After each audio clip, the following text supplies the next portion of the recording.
ennaku ino beewulunta ku kabuli ya Kayongo. Mpulira abantu bagendeyo Seka Kayongo gye bamuziika eyo. Simanyi baogera ki, bakola ki. Mugendeyo n'obuleediyo muwulire bye boogera, tusobole okubafunira hukumu. Beewulunta ku kabuli ya ani Seka Zubair Kayongo gye bamuziika eyo. Abantu bagendayo. Twali tugenda kukola olugendo olumunandaga luli kabuli. Nagamba obaazika Seka Kayongo nga waliwo obuwundo, waliwo ebinyonyi, waliwo biki. Ebiraga nti ali awo talina maanyi. Ebigambo mbiwulidde mu nkalo recording mumpadde naye ndabyemu okuvoola n'obujoozi. Ekisookera ddala mu bufunze ennyo nabbi yatugamba nti wala qabran mushrifa ila sawaitahu, nti bw'osanga kabbuli ey'omusajja eyatereza obulamu bwe ne kabbuli eneebeera ya kitiibwa okwenkanakana obulamu bwe, ate oyongera nga gitereeza sawaitahu, gitereeze.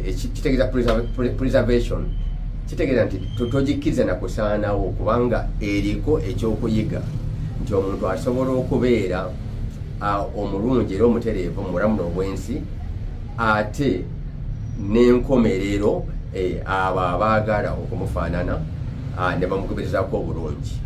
Ila sawaitahu, ekigambo sawa kitegeeza okutereeza. Alladhi khalaqa fasawa, yoyo eyatonda Allah subhanahu wa ta'ala fasawa n'atereeza, tekibangako kusaanyaawo wadde okubetenta, nedda. Ekyokubiri, kabbuli kisobola okubeera ekyokulabirako ngeri Allah subhanahu wa ta'ala watugamba nga kirabirwako mu bulungi oba mu bubi, kebeere ya Faraawo.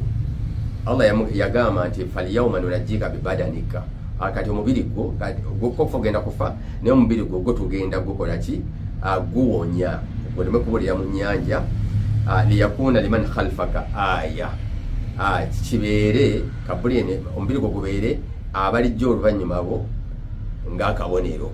Kati mu bulungi ne mu bubi, kabbuli y'omuntu esobola okubeera akabonero, ne kalabirwako abaagala okulongosa ne balongosa aba yali mulongoofu, ate abatya obulyaza amaanyi ne batya omuntu oyo nnyiniyo bw'abanga yali musibira mu bbwa.